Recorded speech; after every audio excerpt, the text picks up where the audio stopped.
স্বামীর কাছে শুধু রাতের উপভোগের জন্যই ছিলাম আমি, আর আমার দেহটাই ছিল তার পছন্দের তালিকায়। কিন্তু আমার যে রাতের সুখ ছাড়া আরও কিছু চাই, সেটা তার বোঝার মতন ক্ষমতা হয়নি। আমার নাম নিশি। আজ থেকে 1 বছর আগে শফিকের সাথে আমার পারিবারিকভাবেই বিয়েটা হয়েছে। বিয়ের কয়েক মাস খুব ভালোভাবে সময় কাটলেও এখন যেন তা শুধুই স্বপ্ন। আজ আমি 5 মাসে প্রেগনেন্ট, কিন্তু আমার ভালো মন্দ দেখাশোনা করার মতন কেউ নেই। শফিক আছে শুধু চাকরির ব্যস্ততায়। বিয়ের 1 বছর পর বাচ্চা নিয়েছি। সে চায়নি আমি এক্ষুনি বাচ্চা নিই, কিন্তু বাধ্য হয়েই আমাকে বেবিটা নিতে হয়েছে।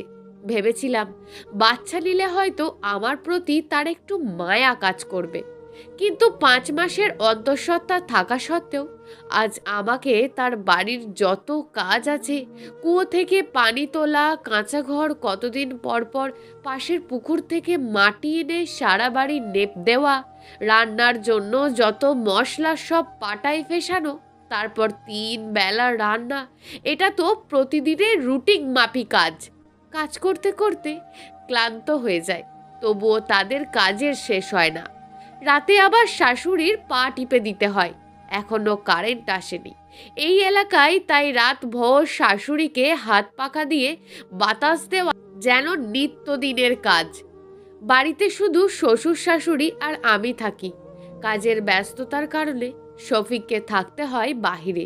শফিক একটা প্রাইভেট কোম্পানিতে মোটামুটি 20,000 টাকার বেতনে চাকরি করে, আর তার চাকরি দেখেই আমার বাবা মা কিছু না ভেবেই প্রস্তাব দেওয়ার সাথে সাথেই বিয়ে দিয়ে দিয়েছে। কিন্তু শফিক যে কেমন তা আমার পরিবার এখনো জানতে পারেনি। মাঝে মাঝে মাকে বললে ধৈর্য ধরে থাকো, ঠিক হয়ে যাবে, এটাই বলে। কিন্তু যখন শফিক আমায় বিয়ে করে তখন আমার পরিবারকে বলেছিল যেখানে চাকরি করে সেখানে বাসা ভাড়া করে থাকবে। আজ যদি এই কথা শফিককে ফোন দিয়ে বলতে চাই, আমার ওপর আরও চড়া হয়ে যায়। আজ শফিকের সাথে আবার বিয়ে হয়েছে ঠিকই, কিন্তু বিয়েটা মোটেও তার সাথে হওয়ার কথা ছিল না। বাবা মায়ের মতকে গুরুত্ব দিয়েই বিয়েটা করেছি। তবে কেন আমার জীবনে এত কষ্ট? আমি যখন বাপের বাড়ি থেকে বিয়ের পর শ্বশুর বাড়ি আসি, তখন আবার নিজের জন্মস্থানকে পরস্থান করে তারপরেই এসেছি, আর শ্বশুর বাড়িকে এক নিমেষেই আপন করে নিয়েছি। কিন্তু ভাগ্য আমার একটা নিকৃষ্ট পরিবারের কাছে নিয়ে দাঁড় করিয়েছে, যারা আমাকে কাজের মেয়ে আর ভোগ্য পণ্য হিসাবে ব্যবহার করে। কোনো কাজ একটু করতে দেরি হয়ে গেলে উঠতে বসতে খোঁটা দেয়, আর আমার স্বামী নামক কাপুরুষটা পরিবারের কথায় ওঠে আর বসে। বড় আফসোস হয় যখন ভাবতে থাকি কেন আমাকে এসএসসি পাশ করার পরেই বিয়ে দেয়া হলো। আমি তো আরও অনেক পড়তে চেয়েছিলাম। ছুটিতে শফিক বাড়ি এসেছে, আর পাশের রুম থেকে শুনতে পাচ্ছি শাশুড়ি ছেলের কানে বিচার দিচ্ছে আমি নাকি সারাদিন একটাও কাজ করি না, নবাবের বেটির মতন ঘুমাই আর খাই। তখন কষ্টে বুকটা ফেটে যাচ্ছিল, আর চোখ দিয়ে অশ্রু গড়িয়ে পড়ছিল। আর কত কাজ করলে তাদের মন পাওয়া যাবে আমার সঠিক জানা নেই। তার নিজের মেয়ে হলেও কি এইভাবে আমাকে দিয়ে কাজ করাতো? মিথ্যে কথা বলতে পারতো আমার নামে? রাত হয়েছে, শফিকের কাছে কেঁদে কেঁদে বলছি আমাকে শহরে নিয়ে যাবে না? এখানে সারাদিন কাজ করতে হয়, আর আমার তো এখন তো একটু বিশ্রামের দরকার। তুমি বুঝতে পারো না? মা বলল সারাদিন কোনো কাজ করো না, কার কথা বিশ্বাস করব? তোমাকে শহরে নিয়ে যেতে পারবো না আমি। ও, এখন নিয়ে যেতে পারবে না? তো যখন বিয়ে করলে তখন কেন বললে? রাতের বেলায় তো ঠিকই আমাকে প্রয়োজন পড়ে। বেশি কথা বললে কিন্তু মেজাজ গরম হবে। নিশি কথা বলা অফ করে অন্যদিকে মুখ ঘুরে শুয়ে পড়ল। রাগ করে সেদিন আর সারা রাত কথা হয়নি। পরের দিন রাতে শফিক সাহেবের মাথা ঘুরছে। এতদিন পর বাসায় এসেছে, বউকে কাছে পেতে চাইছে। বারবার নিশিকে বলা সত্ত্বেও নিশি কোনোভাবেই রাজি নয়, কারণ সে 5 মাসের অন্তঃসত্ত্বা। আর রাজি না থাকাতে শফিকের মাথায় রক্ত উঠে গেল। ইচ্ছে মতো নিশিকে বকাঝকা করতে শুরু করলো। আর নিশির চোখের পানি যেন একমাত্র সম্বল। সকালে যত কাজ আছে সব শেষ করে নিয়েছে নিশি। দেখতে পেল তাদের বারান্দার উঠানে বসে পাশের পাড়ার সুলতানা ভাবি আর শাশুড়ি মুচকি মুচকি হাসছে। তখন নিশি গিয়ে বলল, এত হাসি যে কি করে আলোর নিচে চাপা পড়ে আছে ভাবিজির দীর্ঘশ্বাস আর চোখের জলে, তা কখনো বুঝতেই পারিনি। নিশির কথাটা সুলতানকে অনেক ভাবিয়ে তুলল। কথাটার মানে ঠিকই বুঝতে পেরে চুপ হয়ে গেল, কারণ নিশি জানে সুলতানার স্বামীর কিছু ডিফেক্ট আছে। ইসুলের দম্পতি মোটামুটি অনেক সম্পত্তির মালিক হয়েও অসুখী। সুলতানা অনেক খেপেছিল তার স্বামীর উপরে, বাচ্চা বাচ্চা করে, কিন্তু কি আর করা যাবে, কোনো লাভ হয়নি। এখন নজর শফিকের ওপর পড়তে পারে। শফিকের বয়সও বেশি নয়, চেহারাটাও বেশ, তাই নিশির সন্দেহের পরিমাণটা একটু বেড়েই চলেছে। নিশি দেখতে পেল শফিক কারোর সাথে কথা বলছে। ঘরে গিয়ে দেখে শফিক আর তার বন্ধু সুজন দুজনে মিলে গল্প করছে। সুজন বলতে লাগলো, ভাবিকে দিয়ে এত কাজ করাস কেন? তার তো এখন এগুলো কাজ করা ঠিক নয়। কাজ করবে না তো বসে বসে খাওয়ার জন্য তো বিয়ে করিনি। কথাটা বলে শফিক বাজারে যাওয়ার জন্য হাতে ব্যাগ নিয়ে রওনা হয়েছে। আর সুজনকে বলল, থাক, দুপুরে খাবার খেয়ে তারপর যাস। সুজন বসে আছে রুমে। নিশি ঘরে এসে একটা কথা দুটো কথা বলতে বলতে মনের মধ্যে যত আবেগ আছে সব বলতে লাগলো। আমি ছিলাম মধ্যবিত্ত পরিবারের মেয়ে, কিন্তু বাবা মা সবসময় আমাকে নিয়ে ভাবতো বড় হয়েছি কখন যেন ফুরুত করে হয়ে যায়, মানে কোনো গুন্ডা বদমাইশের ছেলের খপ্পরে পড়ে কখন যেন চলে যায়। এত শত ভেবেই যে একটু চাকরিওয়ালা ছেলে পেল, ভালোভাবে তাদের পরিবারের ব্যবহার না দেখেই আমায় বিয়ে দিয়ে দিল। আর এখন দিনের পর দিন শুধু অশান্তি বেড়েই চলেছে। শারীরিক চাহিদার বাহিরেও মনের যে একটা চাহিদা আছে, সেটা কখনোই শফিককে বোঝাতেই পারছি না। এইটুকু কথা বলা শেষ করেছে, কিন্তু শফিক যে মানি ব্যাগটাই রেখে গেছে তা নিশির জানা ছিল না। মানি ব্যাগের জন্য শফিক বাড়িতে এসে দেখে নিশি কাজ বাদ দিয়ে সুজনের সাথে কথা বলছে। অমনি নিশির সামনে গিয়ে ঠাস করে এক চড় মেরে পা দিয়ে 5 মাসের অন্তঃসত্ত্বা পেটের মধ্যে লাথি মেরে দিল। নিশির সাথে সাথে মাটিতে লুটিয়ে পড়ল আর ব্যথাতে কাতরাতে থাকলো। সুজন অবাক হয়ে গেল, থতমত হয়ে দাঁড়িয়ে আছে। কি হয়ে গেল কিছু বুঝতে পারছে না। কেমন জানোয়ার হলে পেটে লাথি মারে। 5 মাসের অন্তঃসত্ত্বা নিশির পেটে লাথি মারায় জলের মাছ ডাঙায় উঠলে যেমন ছটপট করে, নিশি ঠিক তেমনই ছটপট করতে লাগলো। এটা কোনো জানোয়ারের কাজ হতে পারে না।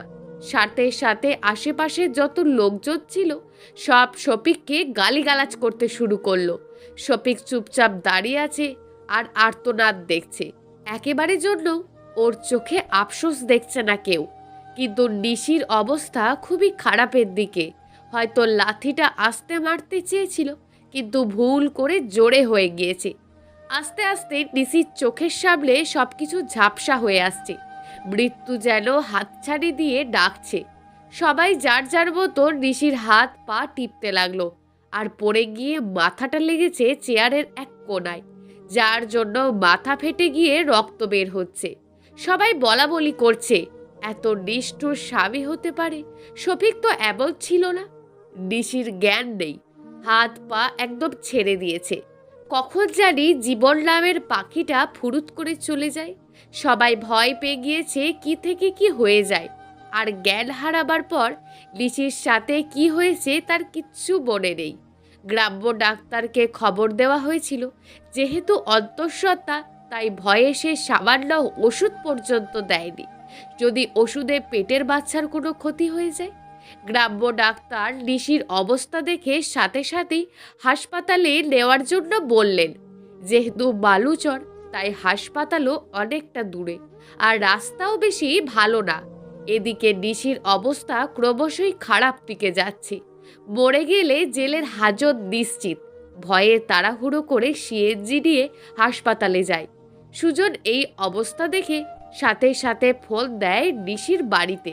খবর পেয়ে সাথে সাথে ডিসির বাড়ির লোক আর পুলিশ নিয়ে রওনা হয় হাসপাতালে।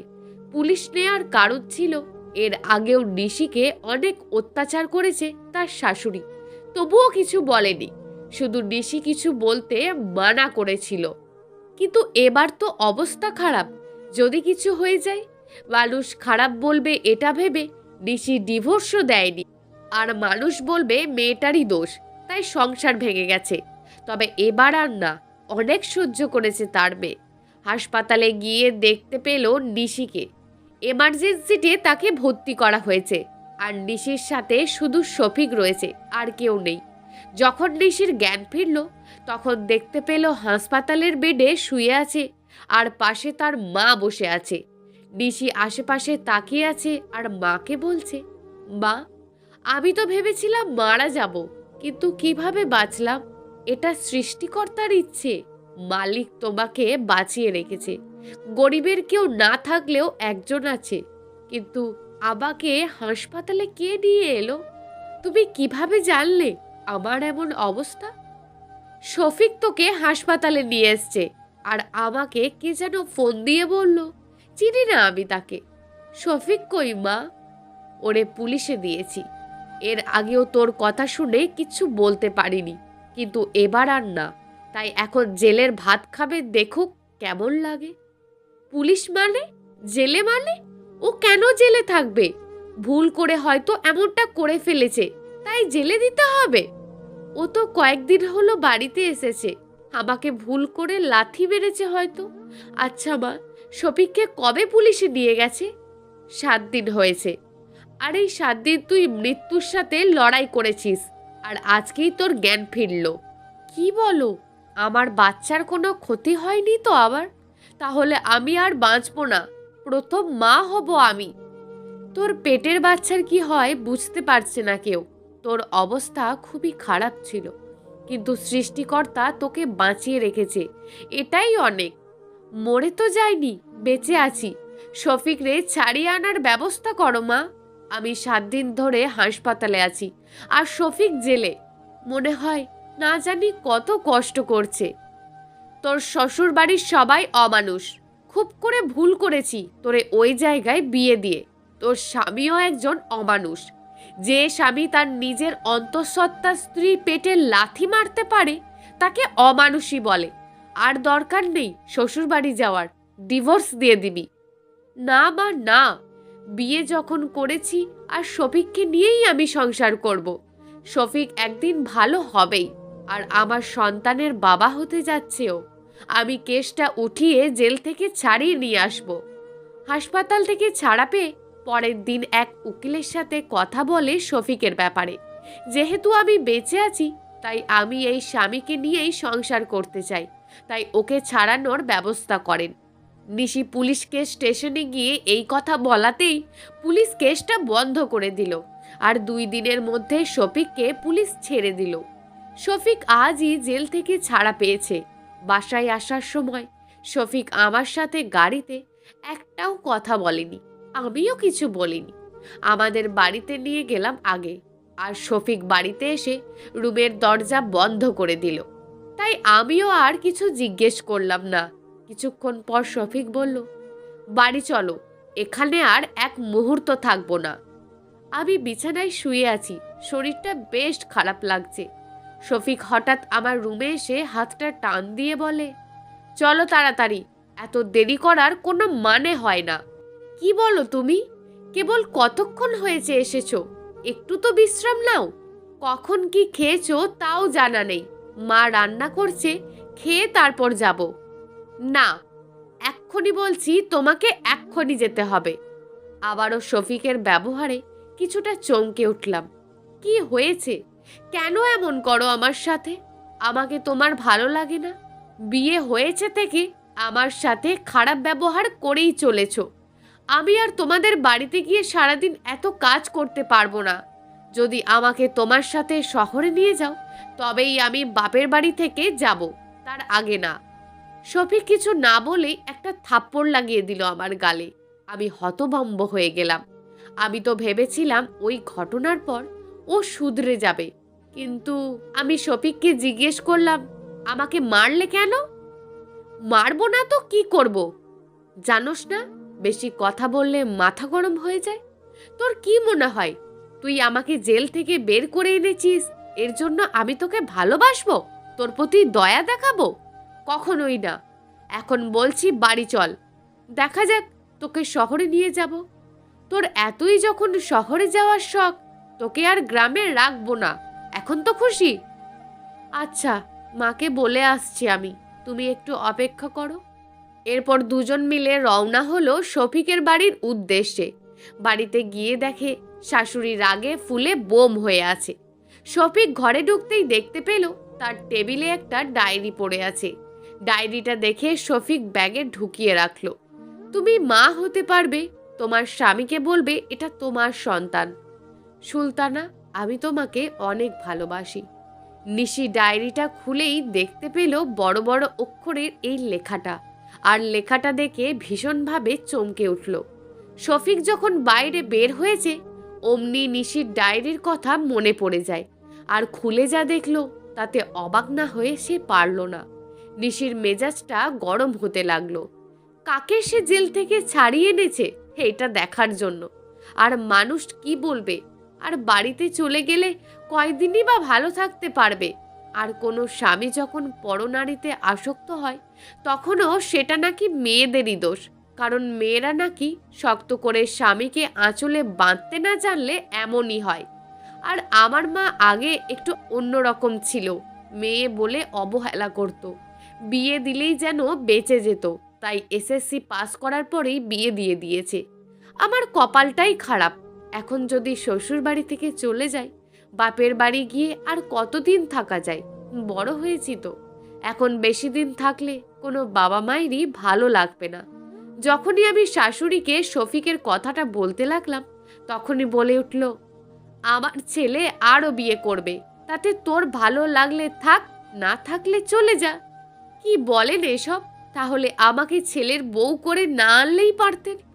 তোরে তো আনছি বাড়ির কাজ করার জন্য। নিশি কাঁদতে কাঁদতে রুমে চলে গেল, আর দেখলো সুজন তার রুমের দিকেই আসছে। আসলে নিশি আগে যেমন কষ্ট করেছে আজও তাকে তেমনই কষ্ট সহ্য করতে হচ্ছে।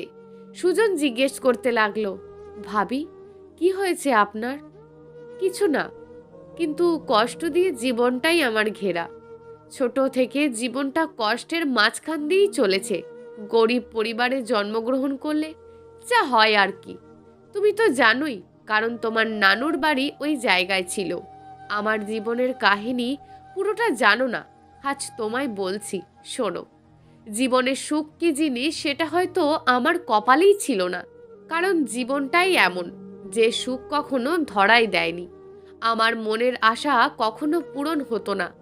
যখনই যাই ভাবতাম পরে তার উল্টোটাই আমার সাথে হতো। আমরা ছিলাম দুই ভাই বোন। আমি যখন থেকে বুঝতে শিখেছি তখন থেকে সবার অবহেলা সহ্য করতে হয়েছে।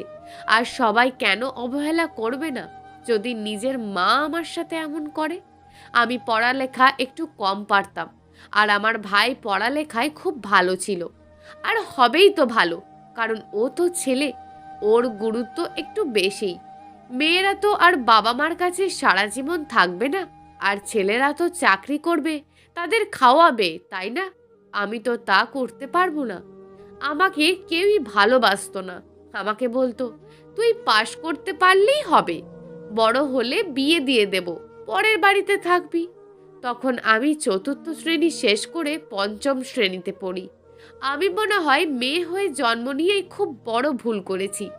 আর আমাকে অকারণেই খুব করে আম্মু অনেক মারতো। আমি শুধু চুপ করে সহ্য করতাম। আবার আপনেরা ভাবতেন, না, এটা আমার সৎ মা ছিলেন, কিন্তু না, এটা আমার আপন মাই ছিলেন। এভাবে আস্তে আস্তে অবহেলার মাঝেই বড় হতে লাগলাম। আমার ভাই পঞ্চম শ্রেণীতে পরীক্ষা দিয়ে জিপিএ 5 পেল, তখন যেন তাদের খুশির অন্ত নেই। আর আমি দশম শ্রেণীতে পড়ি, কিন্তু এবার তো খুব ভালো করে প্রিপারেশন নিতে হবে, কিন্তু কোচিং করতে হবে তো আগে থেকেই, তাই না? আমি ষষ্ঠ শ্রেণী থেকে এই পর্যন্ত প্রাইভেট বা কোচিং কোনোটাই করিনি, আর করবই বা কেমনে?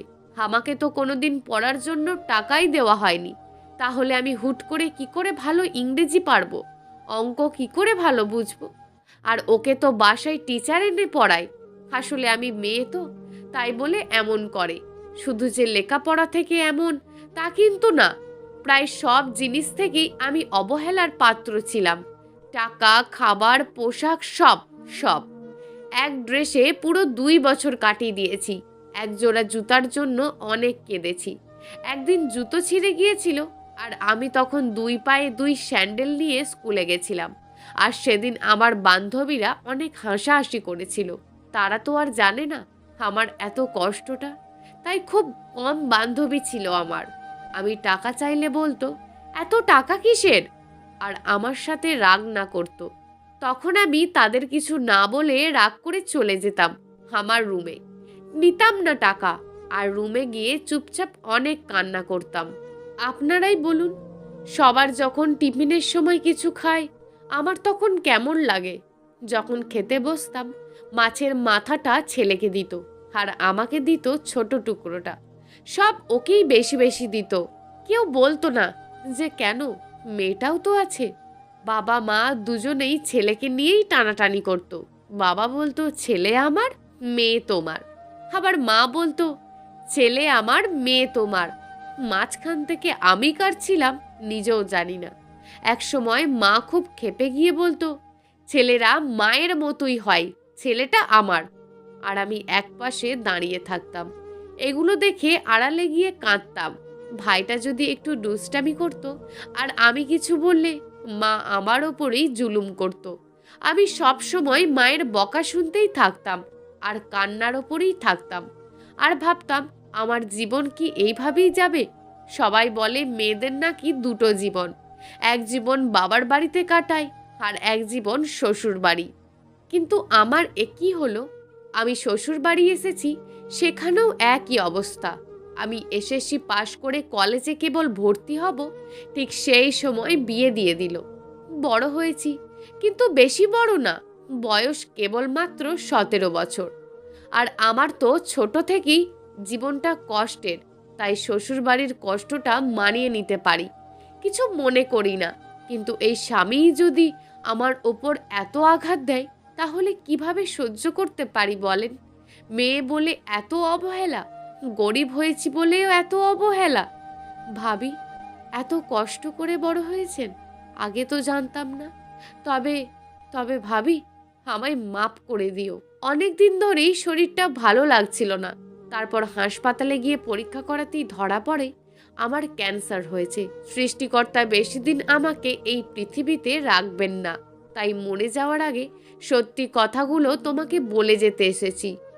তুমি ছোট থেকেই এত কষ্ট করেছো, আমার জানা ছিল না। যখন আমি নানুর বাড়িতে ছিলাম, মনে করে দেখো, তোমাকে পথে বিরক্ত করতাম, আর তুমি রাগ করে একদিন আমাকে থাপ্পড় মেরেছিলে। নিশ্চয়ই মনে আছে।